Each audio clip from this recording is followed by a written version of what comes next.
नमस्कार। रिटायरमेंट के लिए आप एनपीएस में जो पैसे डाल रहे हैं, क्या वो आपके बुढ़ापे के लिए काफ़ी होंगे? जी हाँ, आज इस वीडियो में आपको यही बताएंगे। लेकिन उससे पहले एक ज़रूरी बात, अगर आपने अभी तक हमारे चैनल को सब्सक्राइब नहीं किया है तो सब्सक्राइब करें ताकि आपको सही टाइम पर सही इन्फॉर्मेशन मिले। और अब मैं अपने आप को इंट्रोड्यूस करना चाहूँगी। मेरा नाम है काजल।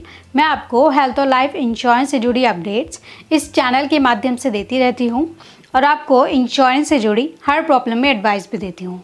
हमारी टीम को इंश्योरेंस इंडस्ट्री में 12 साल का अनुभव है और हम क्लेम से रिलेटेड कंसल्टेंसी भी प्रोवाइड करते हैं। चलिए शुरू करते हैं आज की वीडियो। पति पत्नी यानी दो लोगों के परिवार में भी आपका हर महीने करीब 25,000 रुपये का खर्च तो हो जाता होगा, लेकिन 25,000 रुपये आपके पास बच सकते हैं।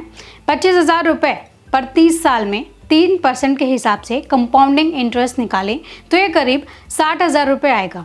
हर किसी के लिए रिटायरमेंट प्लानिंग बहुत ज़रूरी होती है। कुछ लोग इसके लिए पीपीएफ में पैसा लगाते हैं, कुछ ईपीएफ में, तो कुछ लोग एनपीएस को चुनते हैं। लेकिन ऐसे भी बहुत सारे लोग हैं जो एफडी के ज़रिए ही रिटायरमेंट प्लानिंग करते हैं।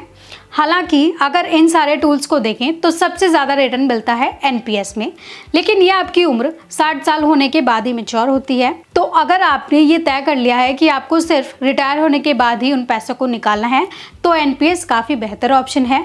अब सवाल ये उठता है कि आपको हर महीने कितना पैसा इसमें निवेश यानी इन्वेस्ट करना चाहिए। ये भी सोचना होगा कि आपको रिटायरमेंट के बाद करीब कितने पैसों की ज़रूरत होगी। वीडियो में आगे आपको यही समझाएंगे रिटायरमेंट पर कितने पैसों की ज़रूरत होगी। तो सबसे पहले समझिए कितने पैसे चाहिए होंगे रिटायरमेंट पर। अब यह हर किसी के लिए अलग अलग हो सकता है। हम मान लेते हैं एक 30 साल के पर्सन की सैलरी अभी 50,000 रुपये है। पति पत्नी यानी दो लोगों के परिवार में अभी आपका हर महीने करीब 25,000 रुपये का खर्चा हो जाता होगा, जबकि 25,000 रुपये आपके पास बच सकते हैं। अब अगर इसे ही मानते हुए आगे बढ़े तो आप एनपीएस में अगले 30 सालों के लिए निवेश करेंगे। मान लेते हैं हर साल महंगाई 3 से 4% के हिसाब से तो बढ़ेगी ही। इस हिसाब से 25,000 रुपये पर 30 साल में 3% के हिसाब से कंपाउंडिंग इंटरेस्ट निकाले तो ये करीब 60,000 रुपये आएगा। यानी आपको रिटायरमेंट पर कम से कम 60,000 रुपये हर महीने की पेंशन चाहिए होगी। ध्यान रहे कि ये फॉर्मूला सिर्फ उन लोगों के लिए है जिनकी उम्र अभी 30 साल है और सैलरी 50,000 है, जिसमें से 25,000 में उनके घर का खर्च चल जाता है। अब आपको बता दें रिटायरमेंट पर आपको चाहिए होंगे कम से कम 1.5 करोड़ रुपए। सेविंग पर मिलने वाले इंटरेस्ट की परसेंटेज लगातार कम और ज़्यादा होती रहती है। कभी ये 5% हो जाता है, कभी 7 से 8% भी पहुंच जाती है। हम मान लेते हैं कि रिटायरमेंट के वक्त आपको सेविंग पर कम से कम 5% रिटर्न तो मिलेगा ही। ऐसे में अगर आपको 60,000 रुपये हर महीने चाहिए तो उसके लिए आपको 60 साल की उम्र में करीब 1.5 करोड़ रुपए के रिटायरमेंट कॉर्प्स की जरूरत होगी। ऐसे में आपको हर महीने करीब 62,500 रुपए की पेंशन मिल पाएगी। अब सवाल यह है कि आपको इसके लिए हर महीने कितने रुपए जमा करने होंगे। तो इसके लिए आपको हर महीने 7,500 रुपये इन्वेस्ट करने होंगे। अगर आपकी उम्र अभी 30 साल है तो आपको 60 साल की उम्र तक 1.5 करोड़ रुपए जमा करने के लिए 7,500 रुपये हर महीने निवेश करने होंगे। हम मान लेते हैं कि आपको इस निवेश पर लगभग 10% ब्याज मिलता रहेगा। 10% का ब्याज आपको एनपीएस में निवेश करके आसानी से मिल सकता है।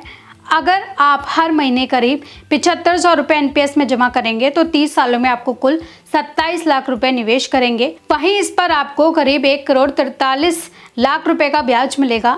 इस तरह मेच्योरिटी पर आपका कुल अमाउंट करीब 1 करोड़ 70 लाख रुपए हो जाएगा। ऐसे में आप हर महीने करीब 70,000 रुपए की पेंशन पा सकेंगे। ध्यान रहे अगर आपकी उम्र 30 साल से ज़्यादा है तो उसी हिसाब से हर महीने किया जाने वाला आपका निवेश भी बढ़ा दें ताकि आपको रिटायरमेंट तक ज़्यादा पैसा मिल सके। अब इसके साथ आपको कुछ बातें भी ध्यान रखनी है, वो जान लेते हैं। जब आप रिटायर होंगे उस वक्त आपके पास 2 ऑप्शन होंगे। या तो आप अपने सारे पैसों को किसी एन्युटी प्लान में लगाकर उससे पेंशन ले सकते हैं, या फिर 60% रकम निकालकर और बचे हुए 40% से एन्युटी प्लान बना सकते हैं।